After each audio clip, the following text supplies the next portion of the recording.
টেকনাফের নাফ নদী থেকে চাঁদার দাবিতে আটক কার্গো জাহাজ ১৭ দিন পর ছেড়ে দিয়েছে আরাকান আর্মি। এর আগে ছাড়া পায় আরও ২টি কার্গো জাহাজ। গত ১৬ই জানুয়ারি ৩টি কার্গো জাহাজ আটক করে আরাকান আর্মি।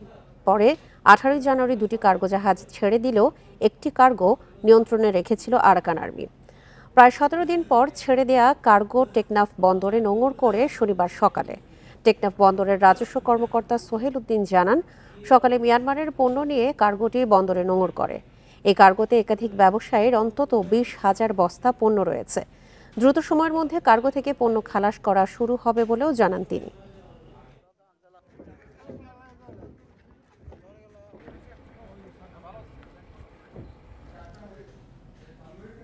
এ বিষয়ে জানাতে কক্সবাজার থেকে যোগ দিয়েছেন আমাদের সহকর্মী তৌফিকুল ইসলাম। তৌফিকুল, ১৭ দিন পর আরাকান আর্মির হাত থেকে জাহাজটি ছাড়া পেয়েছে। এ বিষয়ে বন্দর কর্তৃপক্ষ বা জাহাজ মালিক কি বলেছে? মূলত এটি হচ্ছে মিয়ানমারের জাহাজ, বাংলাদেশি পণ্য পরিবহন করছিল। এটি সহ মূলত ৩টি জাহাজ মিয়ানমারের ইয়াঙ্গুন বন্দর থেকে টেকনাফ বন্দরের উদ্দেশ্যে ছেড়ে আসার সময় নাফ নদীতে আরাকান আর্মিরা তাদেরকে এই ৩টি জাহাজ আটক করে পরবর্তীতে একদিন পর ২টি জাহাজকে ছেড়ে দেয় এবং ১৭ দিন পর আজকে দুপুরে আরও একটি জাহাজ ছেড়ে দিয়েছে। মোট ৩টি জাহাজ তাদের কাছে আটক ছিল এবং ৩টি জাহাজই মূলত ছেড়ে দিয়েছে। তবে আমরা কথা বলেছি একজন কর্মকর্তা টেকনাফ বন্দরের, তিনি নাম প্রকাশ করতে আমাদের কাছে চায়নি এবং তিনি বলেছেন যে টাকার বিনিময়ে এই জাহাজটি ছেড়ে দেওয়া হয়েছে। তবে ব্যবসায়ীদের কাছে আমাদের প্রশ্ন ছিল আসলে কেমন টাকা দিতে হয়েছে বা কিভাবে তারা এটি ছাড়িয়ে এনেছে।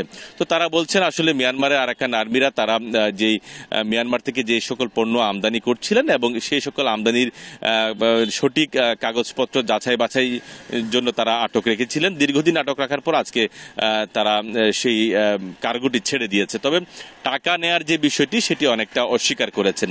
তবে এখানে আমরা দেখেছি মিয়ানমার থেকে আচার এবং শুটকি সহ বিভিন্ন পণ্য ছিল এবং আজকে যে জাহাজটি এসছে সেখানে ২০,০০০ বস্তা এরকমই যে পণ্য আছে বলে আমরা জানতে পেরেছি। তবে এখনো পর্যন্ত যেহেতু দুপুরে সেই জাহাজটি বন্দরে এসে পৌঁছেছে, এখনো পর্যন্ত সেই জাহাজ থেকে কোনো মালামাল এখনো পর্যন্ত খালাস হয়নি।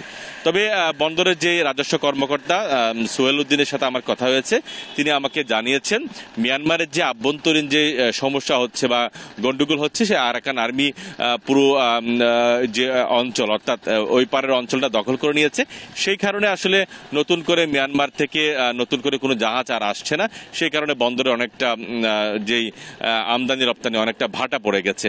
তো এটি আসলে দুই দেশের যে কূটনৈতিক পর্যায়ে আলোচনার মাধ্যমে আবার কিভাবে বন্দরের যে ব্যবসা বাণিজ্য চালু করা যায় সেটি বিষয় নিয়ে ভাববার কথা বলছেন এখানকার কক্সবাজার চেম্বার অব কমার্সের যিনি সভাপতি আছেন, তিনি সেই তাগিদ দিয়েছেন। আপনি জানেন ইতিমধ্যে ইয়াঙ্গুন থেকে টেকনাফ বন্দরের যে জাহাজ চলাচল করত সেটি গত কয়েকদিন আগে মিয়ানমার সরকার বন্ধ করে দিয়েছে।